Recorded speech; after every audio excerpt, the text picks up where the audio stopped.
पर बस जरूरी है। हां ये जगह छां खिलाओ मादबान आई बनिया से दीवार हां कपड़े क्या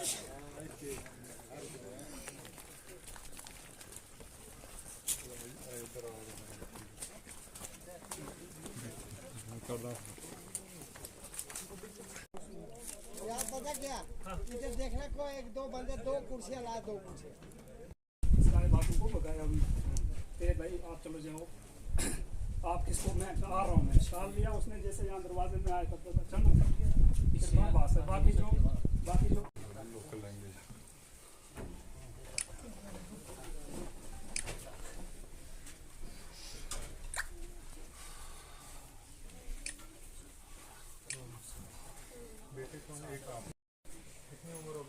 बिलाल पाथो रात 3 बजे थोड़ी में जागे हो उसके बाद 3 बजे बाद इसलिए वो एक दम कड़ाका हुआ इसलिए कड़ी टूटी या सेंटर की दीवार थी या उस सेट हुई बस आदमी ने खिड़की के दरवाजा खोले तो खिड़की के थोड़े दरवाजे में देखो वो पार रोड दिख रहा है ना नीचे से जाना शहरी उतरना शहरी ये फिर इधर से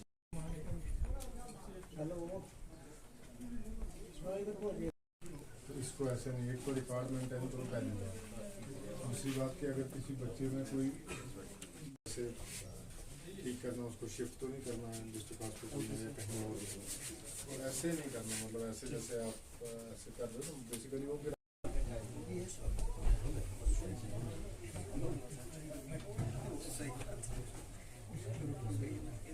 देखिए हमारा यहाँ पे इस इलाके में जब ये क्लाउड बर्स्ट हुआ इस एरिया में फ्लैश फ्लड बहुत ज़्यादा आ गई इस एरिया में जैसे आपने देखा कि सबसे ज़्यादा रामबन का जो इफेक्टेड एरिया था जानी नुकसान के हिसाब से वो यही इलाका था। तो यहाँ रोड पहले बंद थी तो यहाँ पहुँचना थोड़ा मुश्किल हो रहा था क्योंकि बाकी जगहों पे भी था। तो इसलिए मैंने आज ये तय किया कि इस इलाके पूरे का दौरा करेंगे। यहाँ पे खासकर जो हमारे यहाँ मणिराम जी थे और जो दूसरे हमारे हनीफ साहब थे यहाँ पे जिनके 2 बच्चों की डेथ होगी और मणिराम जी की डेथ होगी। तो मेरा मेन मकसद उनकी फैमिली से यहाँ मिलना था और साथ ही साथ में जो इस इलाके में क्या क्या डैमेज हुआ है जैसे यहाँ क्रॉप्स का डैमेज बहुत ज़्यादा हुआ है, फ्रूट बेयरिंग ट्रीज़ जो हैं उनका भी बहुत ज़्यादा बड़े लेवल पे डैमेजिंग हुई है, रोड्स का आपने देखा है कि बहुत ज़्यादा डैमेज हुई हैं, बहुत ज़्यादा जगहों पे रोड बह गई है। उसके साथ जो है इस एरिया में स्कूल जो हैं वो बहुत इफेक्टेड हैं जैसे अभी हम देख ही रहे थे बात कर रहे थे यहाँ पे।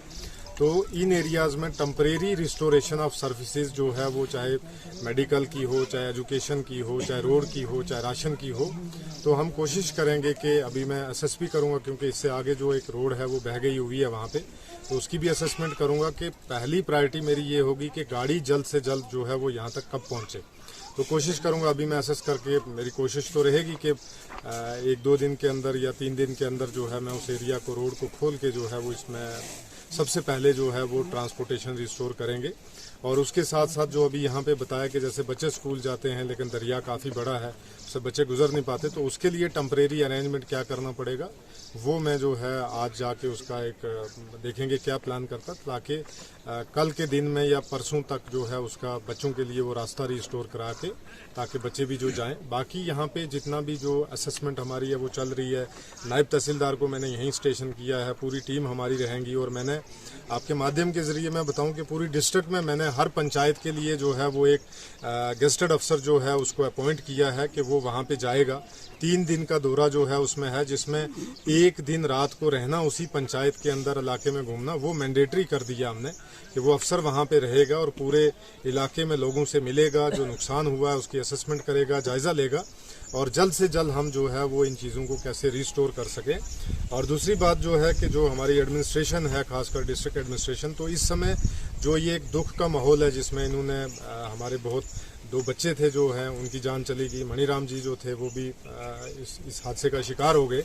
तो कैसे लोगों के दुख में शरीक हुआ जाए, उनके दुख को साझा किया जाए और उनके साथ जो है वो एक एडमिनिस्ट्रेशन कंधे से कंधा मिला के कि हम उनके साथ प्रॉपर वे में खड़े हैं, उनकी जो भी उनका नुकसान हुआ है एक ह्यूमन कंट्रोल के तहत क्या क्या भरपाई कर सकते हैं उसकी भरपाई करने की भी कोशिश करेंगे। और जो लोगों का नुकसान हुआ है चाहे वो फसल का हुआ है चाहे वो पेड़ पौधों का हुआ, खासकर जो फ्रूट बेयरिंग ट्रीज़ हैं या उनके रास्ते यहाँ पे ख़त्म हुए हैं, पानी या बिजली का जो है इनका हालत जो है वो ठीक ख़राब हुई है, या जो रास्तों का जो हाल हुआ है, तो हम कोशिश करेंगे कि इनको जो है वो जल्द अज जल्द जो है वो हम अप्रूव करके इनके ऊपर काम लगवाएं। मैं उसमें जा नहीं पाया क्योंकि जैसे आप देख ही रहे हैं बहुत इनएक्सेसिबल एरिया है, यहाँ पे लगभग 20-20, 15-15 किलोमीटर चलना है। अभी आप देख रहे हैं सुबह से हम चल रहे हैं, तो उसमें भी मैं कोशिश करूंगा कि 2-3 दिन के बाद जो है वहाँ पे भी जाके वहाँ पे भी ग्राउंड सिचुएशन का जायजा लेके एक चीज़ जो है वो आपके माध्यम से लोगों को भी समझने की ज़रूरत है कि जैसे जहाँ पे रोड नहीं है, जहाँ पैदल चलना है, तो अगर मुझे अकेले को चलना हो तो मैं दिन में 30-30 किलोमीटर भी चलूँगा,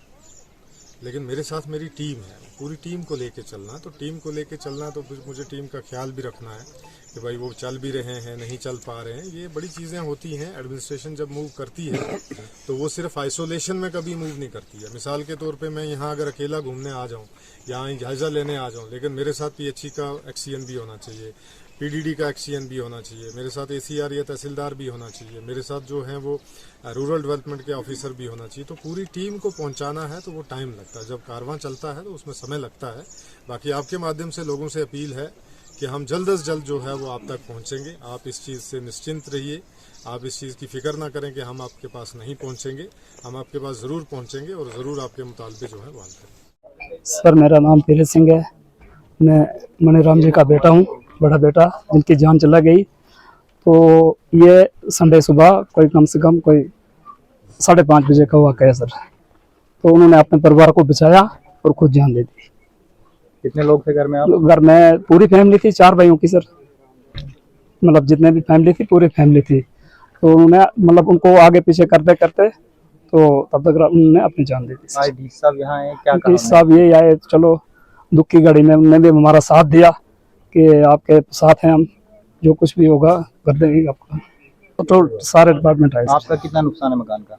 कम से कम सर पूरे उम्र की कमाई, दादे परदादे की कमाई थी सर, कम से कम जो 25-30 साल, मतलब तो क्या 100 साल की कमाई थी सर। माल मवेशी कुछ नहीं गया सर, वो बाकी जो कुछ भी था वो गया। वो क्या लगता है? शाम को बारिश, थोड़े थोड़े बादल शुरू हुए और 20 की रात सुबह एतवार को ये फ्लड आया ऊपर से, वहाँ ऊपर तट पड़ी।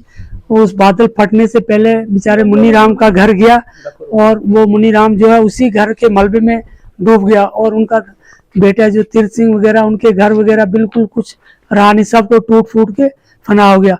उसी फ्लड की जद में ये मोहम्मद हनीफ का मकान आया और ये सोए हुए थे नीचे, 2 बच्चे, एक आकिब और एक साकिब, दोनों यहाँ सोए थे और इनका पापा हनीफ भी यहाँ सोया था। इनको तब पता चला जब मकान का छत टूट के और पूरा मलबा जो है अंदर आ गया। बच्चे जो है मलबे के नीचे दब गए थे। मोहम्मद हनीफ खिड़की से बाहर निकला और फिर वो अंदर की तरफ झांका कि मैं बच्चों को निकालूं, तब तक वो मलबे से भर के खिड़की बंद हो गई और उसी मलबे के सिलाब में वो दीवार से नीचे गिर के, तो उसने फिर अपनी जान बचा ली। फिर उसके बाद लोगों को पता किया कि मेरे बच्चे जो है मकान के नीचे दब गए। फिर लोग यहाँ जमा हुए। फिर काफी टाइम के बाद वो 8-9 बजे तक बहुत तेज बारिश रही। तब तक तो यहाँ पानी का बहुत सैलाब था, कोई आ नहीं पाता था। फिर उसके बाद मोहल्ले वाले लोगों ने आके तो यहाँ से खोदना शुरू किया और बच्चों की जो डेड बॉडी है 4 से निकाली। यहाँ 4 एक बच्चे की, बड़े की आकिब की उम्र 13 साल थी और साकिब की 11 साल थी। और हाँ, हमारे डी साहब का बहुत बहुत शुक्रिया। डी साहब यहाँ आया है, जब उन्होंने सुना और पैदल चल के आया, हम बहुत शुक्रगुजार हैं। DC साहब भी यही हाल जानने के लिए आए, हम उनका बहुत तहे दिल से शुक्रिया अदा करते हैं। हम ही नहीं बल्कि आज तक मुझे लगता है हमारे गांव में पहली बार कोई DC जो है वो गांव में चल के आया, पहली बार। यहाँ तो तहसीलदार साहब रोड के बावजूद भी कोई आता नहीं है, लेकिन चलो बहुत लोगों के लिए भी एक अच्छी बात है। DC साहब खुद मौके पे आए हैं, हर किसी को सुन रहे हैं कि मतलब जो ये जो मसला हुआ है इस पे खुद वो बारीकी से देख रहे हैं। तो हम यही उम्मीद करते हैं कि जिन जिन लोगों का नुकसान हुआ है एटलीस्ट उनको थोड़ा बहुत जो है वो अपनी तरफ से जो दे पाए, रेड क्रॉस से हो या NDRF से हो, कहीं से भी जो हो राहत फौरी तौर पे लोगों को पहुंचाया जाए। में थी अभी वो स्कीम सब डेड पड़ी है, क्योंकि जाने के लिए अभी कोई एटलीस्ट परमानेंट कोई रास्ता तो है नहीं। जो भी रोड बंद है, सेरी सिंचा रोड अभी बंद है, लेकिन DC साहब उस पर भी काम करवा रहे हैं। मैं खुद 2-4 बार गया वहाँ पे डी साहब के साथ में, वो जोरों शोरों से लगे कि गांव तक लोगों तक कैसे राशन पानी पहुंचे। जो भी लोगों की मुश्किलात जो है वो उनको हल करने की कोशिश कर रहे हैं। लेकिन अब जैसे जैसे रास्ता बनेगा, रोड बनेगा, जैसे लोगों की मदद पहुंच पाएगी, अब हर अकेला जो है एडमिनिस्ट्रेशन भी कुछ नहीं कर पाएगा। हम सब लोगों को मिलजुल के अब ये जो त्रासदी है इसका मुकाबला करना है।